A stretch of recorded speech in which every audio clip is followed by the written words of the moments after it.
Bonjour à toutes et à tous, bienvenue dans Parlez-vous cinéma, l'émission officielle du Festival international du film d'Amiens. Aujourd'hui, nous recevons la réalisatrice Laura Gabaye. Bonjour Laura Gabaye. Bonjour. Alors cette année, vous êtes invitée au FIFAM pour présenter votre premier long métrage, Parano Olbidar, que l'on peut traduire par Pour ne pas oublier. Il est sorti cette année.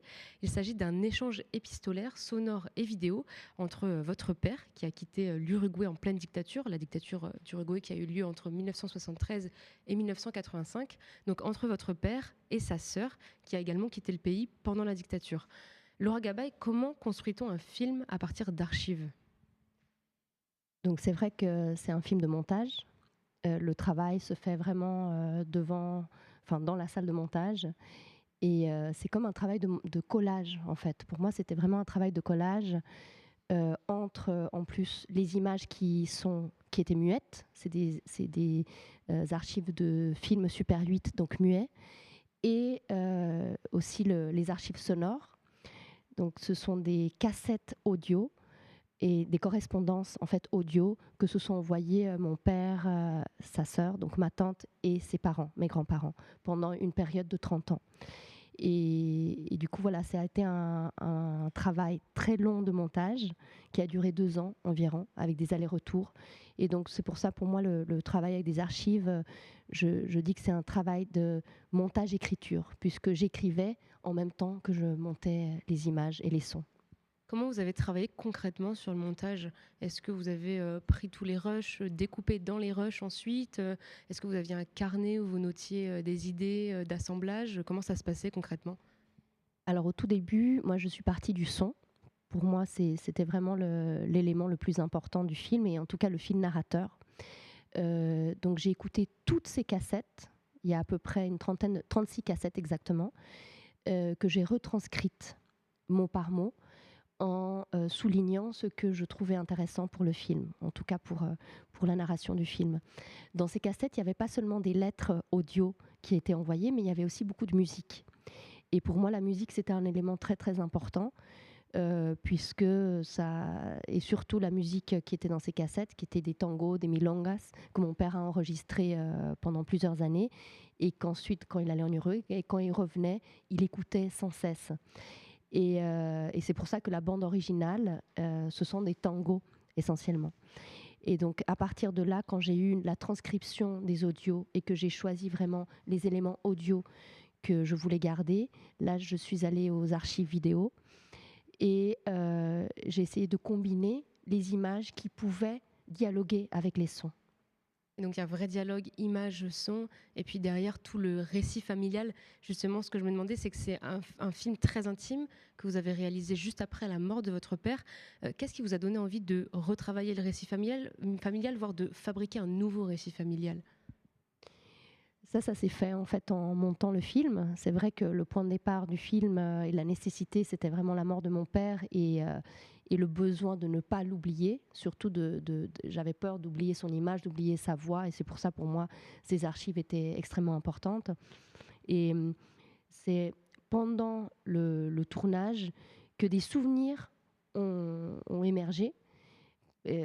Par exemple, des souvenirs d'enfance, des choses que mon père m'a racontées et qui figurent dans le film à travers la voix off, parce que j'ai pas du tout pensé à faire ce film-là au moment où je voyais les images, où j'ai retrouvé ces images. Même, je les ai pas retrouvées, je les ai trouvées pour la première fois. Je parle des images, pas des sons. Et c'est à travers les souvenirs que j'ai commencé à reconstituer mon passé, en tout cas mon enfance, et aussi la vie de mon père que je n'avais pas connue, puisque ces images dataient d'avant ma naissance, la plupart. Et comment on trouve justement le recul nécessaire pour parler de soi, parler de la famille ? Vous évoquiez la voix après la mort, c'est quelque chose d'extrêmement touchant parce que c'est ce qui nous reste en fait. Pareil pour les images qu'il a lui-même tournées. Comment on prend le recul nécessaire avec l'émotion pour parler de soi et de sa famille, de l'intime sur le grand écran ? Bah ça, c'était un petit peu tout l'enjeu du travail avec ce film qui a duré quand même 4 ans à faire. Et je pense que le dialogue avec les personnes avec qui j'ai travaillé, notamment un monteur qui était là et qui a permis le dialogue, qui a permis cette distance. J'ai aussi travaillé avec une réalisatrice qui m'a aidée avec la voix off, l'écriture de la voix off, qui était l'élément, je pense, le plus difficile à écrire. Et les productrices aussi qui étaient présentes. Je pense que ça m'a aidé à avoir cette distance avec le film et l'émotion. Justement, vous parliez de la voix off, donc vous êtes vous-même intégré en fait, en plus des conversations entre votre sœur, votre père, vos grands-parents également. Pourquoi avez-vous ajouté votre propre voix off avec vos souvenirs dans ce film? Parce qu'il y a justement des choses dans le son et dans les images qui ne sont pas dites. Et c'était la seule manière de révéler ces secrets, et notamment les silences. Parce que, on parlait de dictature, il y a eu des exils, et pendant les lettres, pendant les correspondances, on ne parle jamais de l'exil, on ne parle jamais de la dictature. Et pour moi, c'est un élément qui était important, en tout cas, de le mettre en surface et d'en parler, en tout cas avec des mots. La voix off est plus pour l'explication en fait. Non, c'est pas une voix off explicative, c'est vraiment une voix off très intime qui parle de souvenirs. C'est même une voix off qui est écrite comme une lettre que j'écrirai à mon père. Enfin, je m'adresse à mon père. Vous vous adressez directement à votre père dans la lettre. Exactement, donc je pense pas que c'est une lettre explicative. Après, c'est vrai qu'il y a des éléments, par exemple, typiquement les dates de la dictature, du coup d'État, et d'autres éléments biographiques de mon père qui y figurent pour mieux comprendre le récit. Mais je pense que ça vient vraiment plus de l'intime. Je vous propose qu'on regarde tout de suite la bande-annonce de Para no Olvidar, sortie cette année.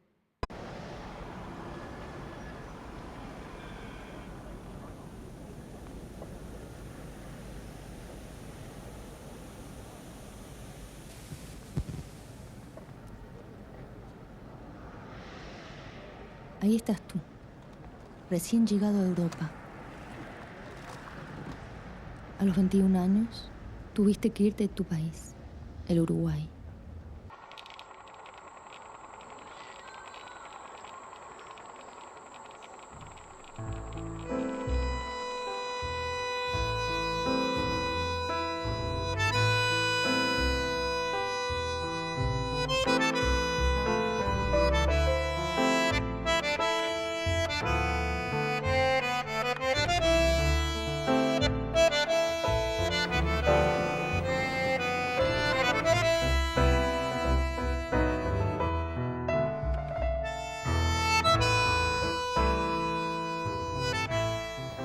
Cuando yo nací, la dictadura acababa de terminar.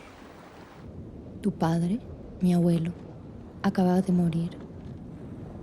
No te pudiste despedir de él.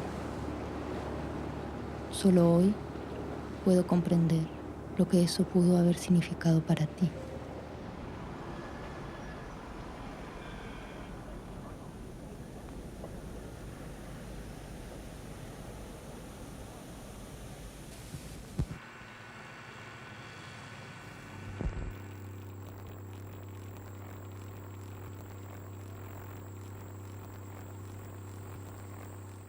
Alors, durant tout le film, il y a des images qui sont très belles.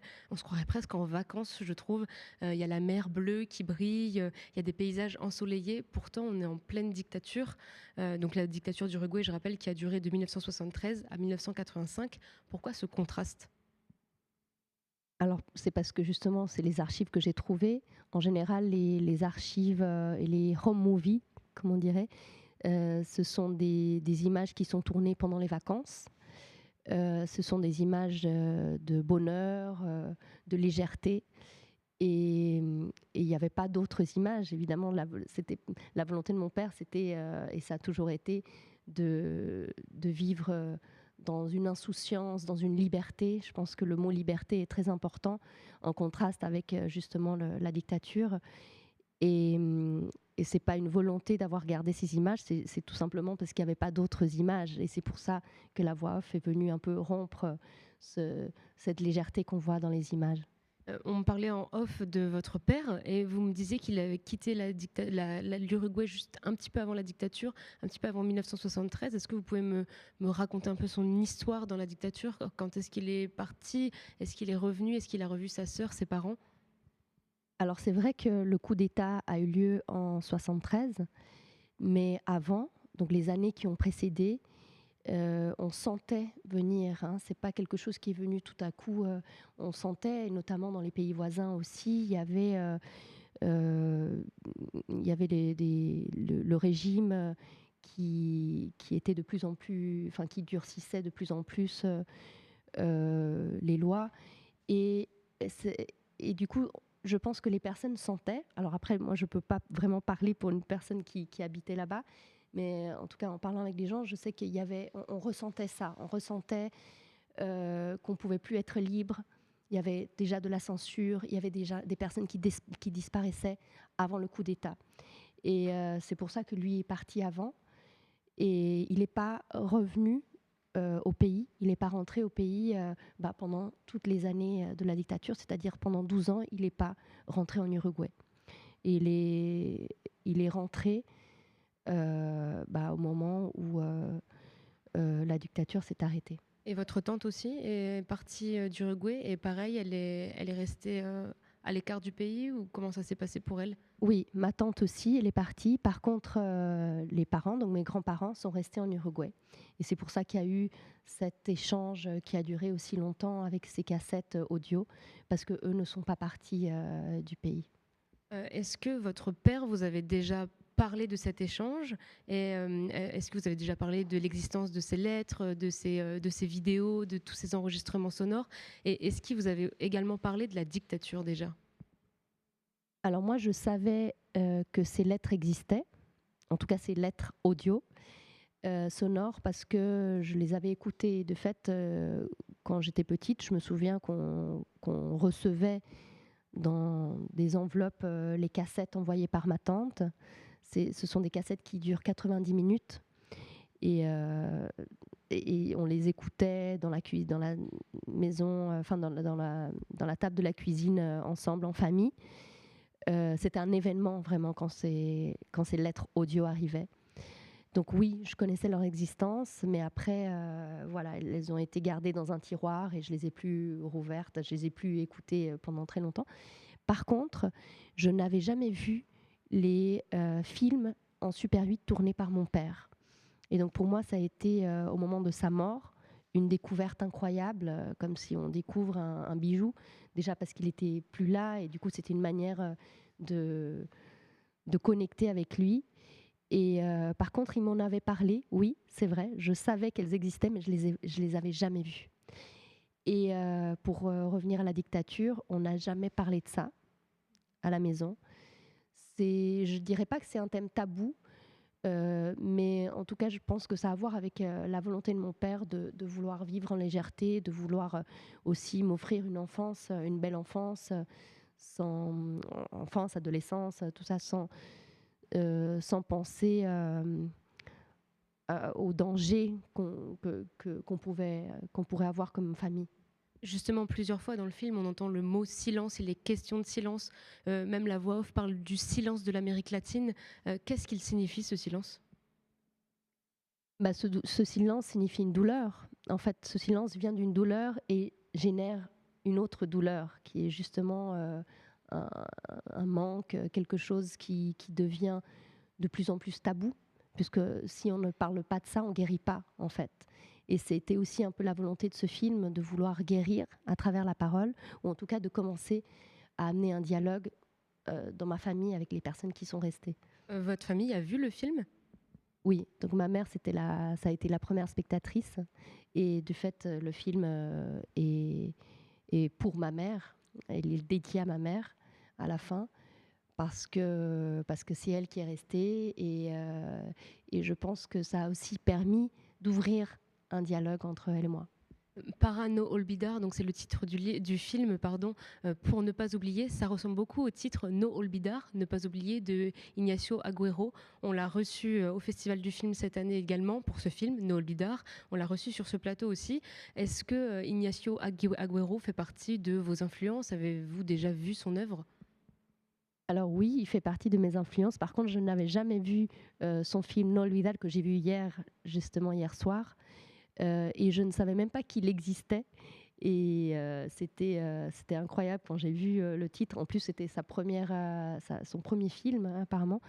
Quand j'ai vu le titre No Olvidar, oui, j'étais très émue en fait, mais je ne connaissais pas en fait l'existence de ce film quand j'ai fait ce film et quand j'ai décidé de le nommer Para no olvidar.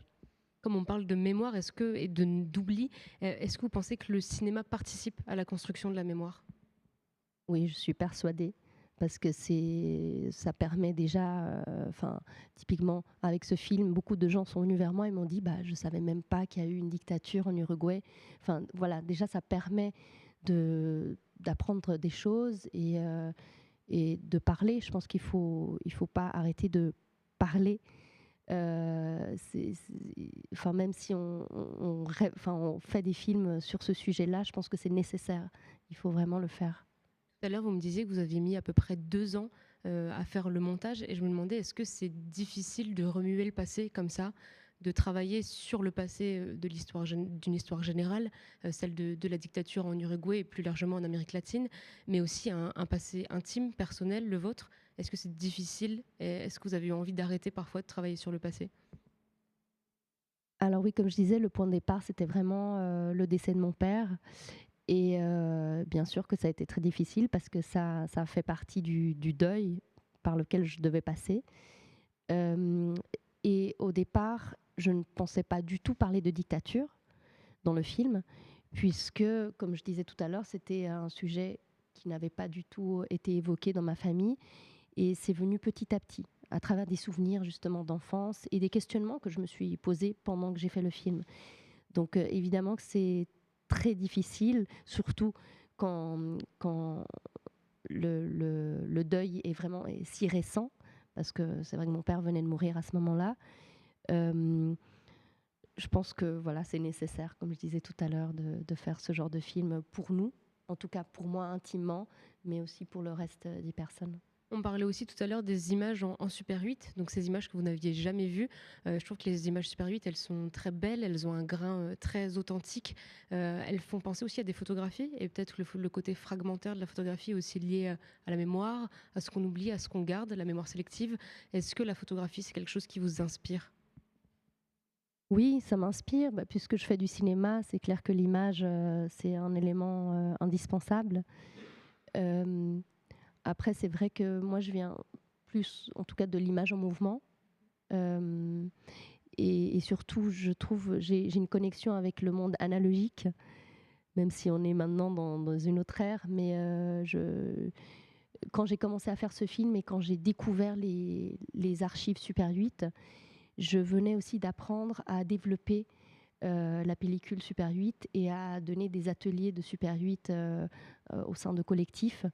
Et pour moi, ça a un lien direct en fait, parce que je pense que le fait de travailler avec la pellicule, donc que ce soit du Super 8 ou du 16 mm, c'est aussi une forme de résistance et une forme de ne pas oublier quelque chose. Enfin, en tout cas, à travers l'image, à travers la texture physique Quelque chose du de la passé matière. finalement. Et dans vos autres projets, je ne sais pas si vous avez des projets à venir, est-ce que vous voudrez travailler en Super 8 justement? Quels sont vos projets pour les années à venir? Oui, donc là, je suis dans l'écriture de mon deuxième long métrage. C'est un film de non-fiction et qui va aussi être tourné partiellement avec des images analogiques du Super 8 et du 16 mm. Et vous savez quand vont sortir vos prochains films? On les verra au FIFAM l'année prochaine peut-être? Alors, sûrement pas l'année prochaine parce que, comme mon film précédent, Para no olvidar, qui m'a pris 4 ans entre le début de l'écriture et jusqu'à la fin du film, pour moi, c'est nécessaire de prendre du temps pour écrire et en tout cas pour penser le film. Et je pense que ça va prendre quelques années. En tout cas, c'est sûr que je pense pas le terminer l'année prochaine. Merci Laura Gabay. Je rappelle que votre film Para no olvidar est présenté au Festival du film à Amiens cette année dans la catégorie Les disparus d'Amérique latine. Notre émission touche à sa fin. Vous pouvez retrouver tous les épisodes de Parlez-vous cinéma sur les réseaux sociaux du FIFAM. À la prochaine. Merci.